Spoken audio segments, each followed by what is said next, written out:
itu ada harapan publik bahwa Ambalat ini jangan sampai dejavu gitu ya, sampai jangan sampai mengulang uh, mimpi buruk masa lalu. Kan sangat menghindari pendekatan konfrontatif yang mungkin saja bisa menyelesaikan secara cepat, tapi juga lebih mungkin lagi menimbulkan uh, instabilitas kawasan, memungkinkan munculnya konflik yang meluas, tidak lagi sekedar sengketa perbatasan tapi kemudian menjadi perang terbuka. Ini yang kemudian dihindari dengan tetap saya kira tetap waras dalam nasionalisme, kritis dalam memahami strategi negara, tapi dan juga jangan terpancing provokasi, jangan, tapi di sisi lain juga jangan lengah gitu ya. Sengketa wilayah antara Indonesia dan Malaysia kembali menjadi sorotan. Tribuners Malaysia menolak menggunakan istilah ambalat oleh Indonesia untuk menyebut wilayah yang kini disengketakan dan Malaysia menyebutnya sebagai Laut Sulawesi. Presiden Prabowo Subianto sendiri telah mengatakan Indonesia dan Malaysia mencoba mencari solusi terbaik untuk menyelesaikan konflik wilayah ini. Namun di satu sisi, Wakil Ketua Komisi 1 DPR Dev Laksono mendorong TNI Angkatan Laut untuk melakukan patroli militer di sekitar wilayah Laut Ambalat yang menjadi objek sengketa antara pemerintah Indonesia dan juga Malaysia. Lantas perlukah kemudian adanya patroli dan kemudian perlu adanya penyelesaian secara militer untuk menyelesaikan sengketa wilayah yang saat ini terjadi antara Indonesia dan negara tetangga Malaysia. Saya akan membahasnya, sudah tersambung dalam Tribun News on Focus malam hari ini Tribuners bersama dengan saya pengamat militer Bang Hairul Fahmi. Bang Fahmi, terima kasih banyak menyempatkan waktunya. Apa kabar? Selamat malam Bang Fahmi. Alhamdulillah, selamat malam, kabar baik. Baik, terima kasih banyak Bang Fahmi. Satu diskusi kita dalam Tribun News on Focus malam hari ini adalah mengenai eskalasi sengketa wilayah antara Indonesia dan juga Malaysia yang belakangan juga kembali mencuat. Saya ingin minta pengantar terlebih dahulu dari Bang Fahmi, bagaimana melihat sengketa wilayah yang terjadi ini? Apakah ini adalah sengketa yang cukup serius dan kemudian bisa masuk dan dikhawatirkan juga terjadi secara militer, Bang? Silahkan. Yang terjadi di Ambalat ini kan bukan dispute atau sengketa baru ya, tapi eskalasi wacana lama yang berulang gitu ya. Nah, kalau kita tahu Blok Ambalat ini kan kawasan landas kontinen memang di Laut Sulawesi yang secara hukum diklaim sebagai bagian dari yurisdiksi Indonesia ya berdasarkan UNCLOS 1982 dan Perpres 9 tahun 2022 tentang penetapan batas ZEE ya.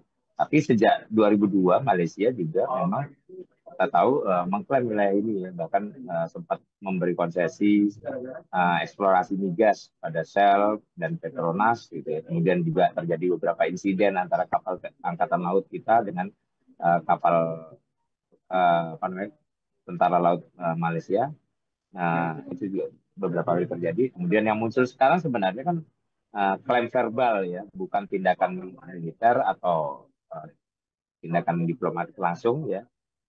Tapi karena ini menyangkut kedaulatan dan persepsi publik, ya tentu saya kira pemerintah Indonesia perlu merespon secara tegas dan terukur begitu. Kalau menanggapi dorongan dari anggota DPR RI yang meminta agar ada ketegasan dari TNI begitu ya, bahkan sampai pengerahan pasukan militer ke wilayah perbatasan tersebut. Kalau menurut Bang Fahmi, apakah ini langkah yang sebenarnya juga bisa dilakukan atau justru dengan adanya pengerahan pasukan beresiko juga memprovokasi konflik lebih jauh, Bang? Ya, sebenarnya kehadiran TNI AL di kawasan Ambalat ini selama ini sudah berjalan ya dan sudah cukup kuat saya kira sebenarnya ya. Kita punya pos TNI AL di Nunukan dan Sebatik, kemudian juga unsur kapal perang yang rutin patroli di perairan Ambalat dan sekitarnya. Jadi sebenarnya saya kira pertanyaannya bukan sekedar perlu atau tidak menambah kekuatan gitu ya, tapi bagaimana memastikan kehadiran itu berlangsung secara konsisten, profesional, kemudian tidak menimbulkan provokasi tadi. Nah, saya kira makanya kemudian kalau diperlukan penambahan kekuatan itu memang bisa menjadi opsi deteren, tapi juga saya kira ada langkah yang lebih strategis, misalnya soal bagaimana meningkatkan kehadiran secara efektif dan legal, kemudian bagaimana mengintegrasikan unsur militer, diplomatik, kemudian pembangunan wilayah dalam satu kerangka kebijakan perbatasan yang berkelanjutan. Saya kira itu yang lebih penting untuk dilakukan ya hari ini ketimbang kita merespon katakanlah apa tadi klaim verbal tadi dengan secara apa namanya secara reaktif dan emosional gitu. Oke, diplomasi militer yang jauh lebih penting menurut Bang Fahmi ya untuk kemudian bisa berperan penting dalam meredam potensi benturan yang terjadi atas sengketa wilayah ini. Kita tahu Bang Fahmi ini kan Presiden juga beberapa kali sudah bertemu dengan Perdana Menteri Malaysia begitu ya. Tapi memang konflik ini tidak kunjung menemui penyelesaian. Setelah kemarin juga ada kesepakatan kerja antara Presiden Prabowo dengan Perdana Menteri Malaysia terkait pengelolaan bersama wilayah Laut Ambalat di Laut Sulawesi ini. Apakah hal ini sedianya cukup untuk menjadi win-win solution atau apa yang sedianya bisa dilakukan begitu ya oleh kedua belah pihak untuk menyelesaikan persoalan ini, Bang? Iya, sebenarnya kan memang kita memang selama sejauh ini sedang berupaya mengedepankan istilahnya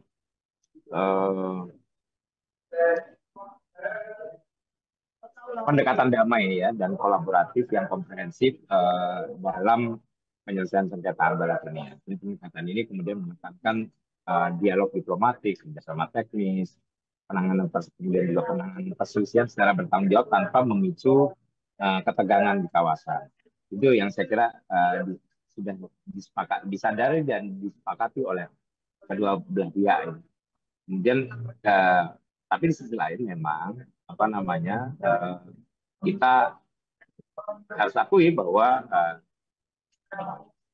resiko untuk adanya ketegangan konflik yang lebih besar, eskalasi konflik itu selalu ada ya selama persoalan ini belum terselesaikan gitu ya.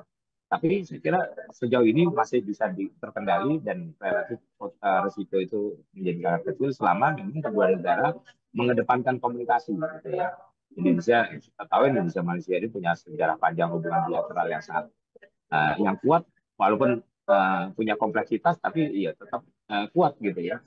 Walaupun terjadi perubahan pemerintahan di kedua negara tapi kita masih optimis bahwa hubungan bilateral kita ini meskipun kompleks tapi tetap kuat gitu.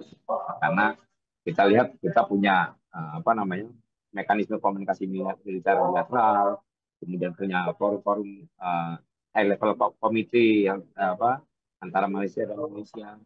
Kemudian juga secara militer kita juga punya kesepakatan yang terkait dengan latihan gabungan, patroli terkoordinasi, yang disebut Patroli Malindo, kemudian juga jalur diplomasi strategis antara Kementerian Luar Negeri dan Kementerian Pertahanan kedua negara juga berjalan dengan baik. Jadi saya kira ketegangan di Ambalat ini ya masih sangat mungkin ditangani secara diplomatik seimbang pendekatan konfrontatif gitu ya. Bahkan kalau kita lihat dalam insiden-insiden sebelumnya tahun 2005, 2009 dan ketegangan kan justru berhasil diredam melalui komunikasi ketat antar militer, mil to mil, militer ke militer gitu. Itu tensi dan potensi eskalasi bisa diturunkan dengan sangat cepat.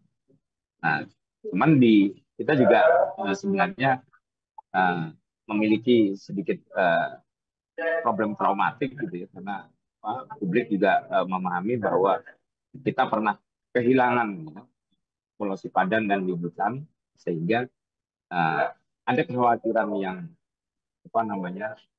membekas gitu ya di kalangan masyarakat kita, publik gitu ya. Dan saya kira kekhawatiran itu wajar dan harus jadi pelajaran kolektif.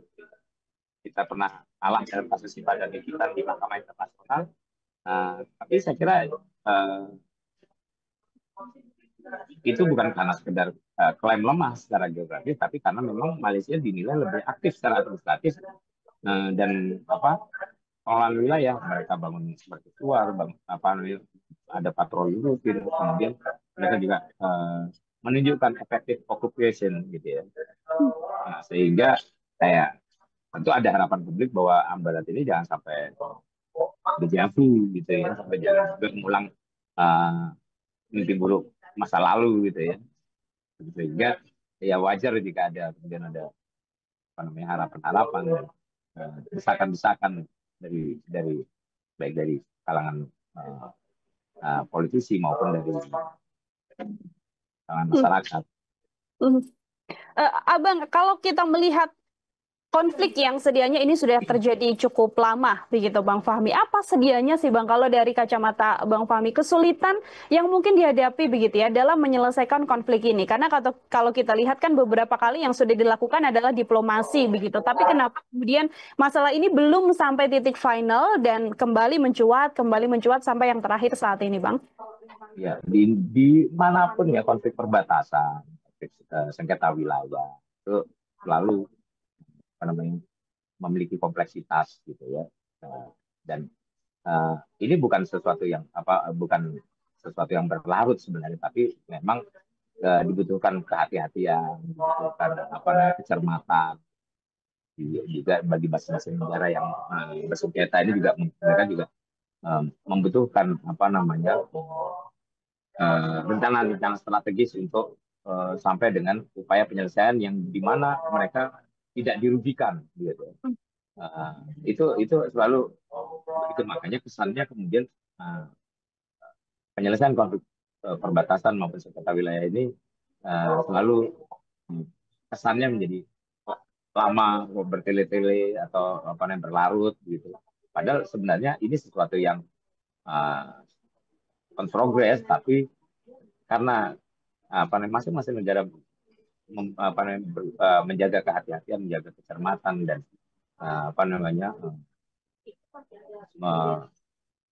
menyandarkan dirinya pada rencana strategis yang disiapkan gitu, sehingga itu kesannya jadi berlarut. Tapi sebenarnya tidak, ini sesuatu yang sesuatu yang tentu semua negara berusaha untuk menyelesaikan, termasuk dalam konteks Ambalat ini. Nah, Indonesia dan Malaysia sendiri sebenarnya kan juga karena sudah memilih pendekatan yang sifatnya damai, diplomatik dan kolaboratif gitu, sehingga tentu akan sangat menghindari pendekatan konfrontatif yang mungkin saja bisa menyelesaikan secara cepat, tapi juga lebih mungkin lagi menimbulkan instabilitas kawasan, memungkinkan munculnya konflik yang meluas, tidak lagi sekedar sengketa perbatasan, tapi kemudian menjadi perang terbuka. Ini yang kemudian dihindari, dan karena kita punya semangat yang lebih besar lagi dalam konteks kawasan, dalam koridor kerjasama ASEAN begitu ya, sehingga tentu pilihan-pilihan ini kemudian yang diutamakan, misalnya soal bagaimana memperkuat diplomasi bilateral dan dalam konteks ASEAN, sama untuk mengklarifikasi klaim, membangun tekanan politik yang elegan gitu. Kemudian juga masing-masing ini memperkuat patroli maritim secara bersama, kemudian mendorong. Nah, ini yang kemudian terpenting adalah bagaimana penyelesaian sengketa, masa penyelesaian sengketa ini tidak berarti kemudian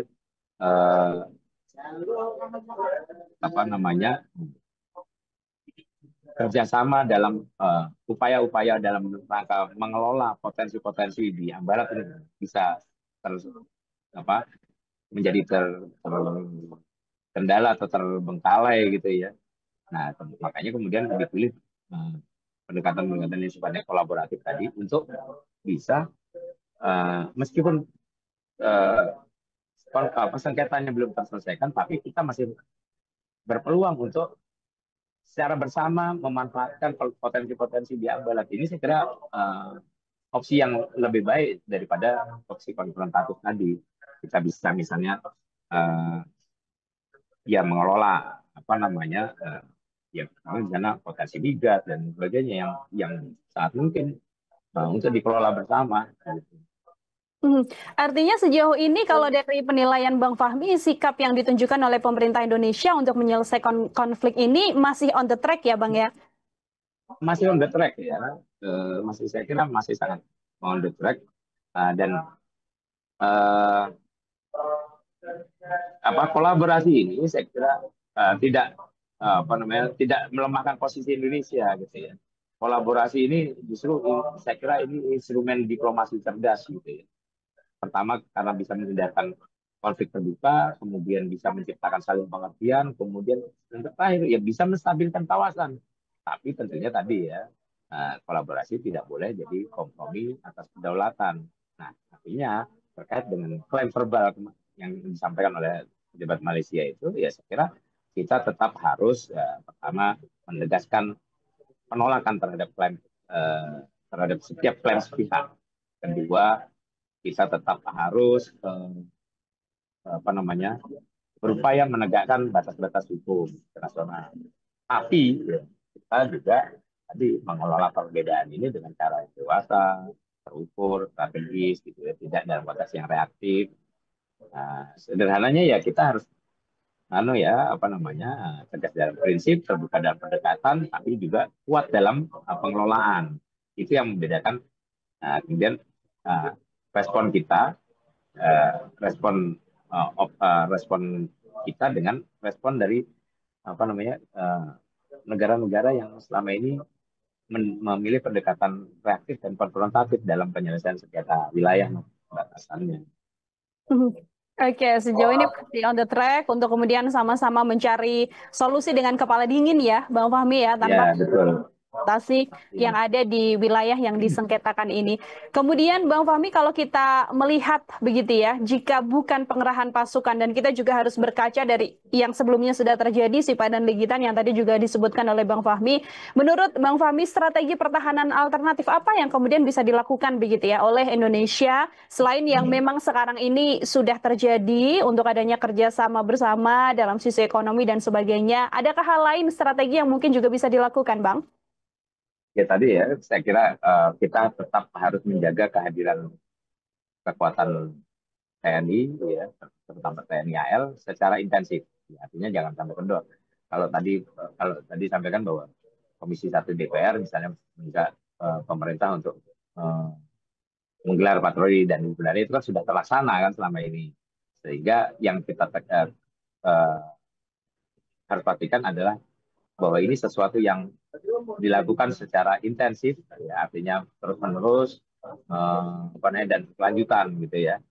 Kemudian yang kedua, saya kira juga eh, pemerintah, termasuk pemerintah daerah dalam ini, ya perlu lebih aktif lagi ya membangun kawasan pesisir dan pulau terluar ya dalam konteks ini ya di apa yang di perairan Barat ini ya, pulau terluar ada kan Sumbatik ini juga perlu di uh, terus dibangun, terus diperkuat gitu ya. Kemudian saya kira penguatan basis sosial dan ekonomi masyarakat setempat sebagai bukti kehadiran negara juga ini harus dilakukan supaya kita uh, tidak sampai terlibat pada ini ya apa namanya mungkin wilayahnya bisa uh, kita kita kita ambil kita pertahankan tapi uh, secara kebangsaan warga masyarakatnya tidak merasakan kehadiran negara gitu itu yang jangan sampai terjadi juga gitu sehingga hal-hal itu ya yang saya kira perlu dikedepankan supaya tadi ya apa yang pernah terjadi masa lalu misalnya lepasnya pada gigitan ini uh, tidak terulang gitu ya tidak terulang dan kita bisa uh, mendapatkan bisa mempertahankan kedaulatan kita secara penuh gitu di wilayah Hmm. perairan Bala ini. Oke, baik. Terakhir dari saya, Bang Fahmi, adakah mungkin resiko terburuk begitu ya, yang mungkin terjadi dalam sengketa wilayah ini kalau mungkin situasinya belum juga meredam dan upaya-upaya diplomasi militer juga belum juga membuahkan hasil, resiko terburuknya akan seperti apa, Bang? Sejauh ini kalau ya resiko terburuk tentu ya adalah terjadinya konfrontasi, artinya ada eskalasi dan kemudian dilanjutkan dengan insiden perbatasan. Itu saya kira resiko terburuk. Tapi sejauh ini resiko itu saya kira sangat kecil ya, karena melihat cukup harmonisnya kedua negara gitu selama ini, walaupun ya saya kira sentimen itu masih ada, tapi saya kira dalam konteks hubungan bilateral itu masih sangat kuat jadi resiko terburuk tadi saya kira masih sangat kecil gitu ya. Kita sendiri di dalam negeri tentu harus bisa memberikan keyakinan pada publik bahwa kita tetap harus tenang dan cerdas dalam merespon situasi yang terjadi hari-hari ini.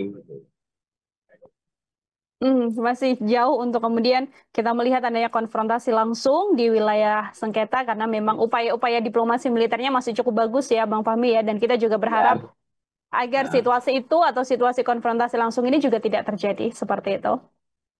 Ya, artinya ini Ambalat ini bukan soal militer aja ya, ini juga ujian memang bagi ketegasan diplomasi, ujian bagi kualitas tata kelola perbatasan, ujian bagi kesadaran kolektif kita sebagai warga negara gitu ya. Jadi saya kira kita dukung penegakan kedaulatan ya oleh pemerintah, oleh TNI, tapi dengan saya kira tetap waras dalam nasionalisme, kritis dalam memahami strategi negara, tapi dan juga jangan terpancing provokasi, tapi di sisi lain juga jangan lengah gitu ya. Artinya ini memang sesuatu yang harus dipahami secara sehat dan cerdas gitu ya, supaya kita tidak terjebak pada pendekatan pada konfrontasi yang kemudian justru bisa merugikan kedua belah pihak, merugikan kawasan dan merugikan masyarakat gitu ya. Supaya situasi di kawasan Asia Tenggara ini juga bisa tetap stabil, tetap meskipun dinamis tapi tetap memiliki peluang untuk terus bertumbuh dan menjadi makin positif di masa depan gitu. Oke, baik. Jadi tidak boleh lengah, tapi juga jangan sampai terpancing provokasi atau konfrontasi yang ada, karena kita tujuannya juga agar ada solusi yang terbaik untuk konflik sengketa yang terjadi ini. Luar biasa sekali. Terima kasih banyak Bang Fahmi untuk kesempatannya malam hari ini berdiskusi bersama dengan saya dalam Tribunnews Fokus. Semoga di lain kesempatan ada waktu kembali bisa berdiskusi bersama dengan Bang Fahmi. Sekali lagi terima kasih banyak. Selamat malam dan selamat beraktivitas kembali, Bang Fahmi. Selamat malam. Ya, Tribuners, demikian obrolan saya bersama dengan pengamat militer, Bang Chairul Fahmi dalam Tribunnews Fokus malam hari ini. Nantikan obrolan saya dengan sejumlah narasumber lain dan tema-tema lain hanya dalam Tribunnews on Fokus. Sekarang waktunya Nila Irda untuk pamit undur diri. Terima kasih banyak dan sampai jumpa. Selamat malam. Download Tribun X sekarang. Menghadirkan lokal menjadi Indonesia.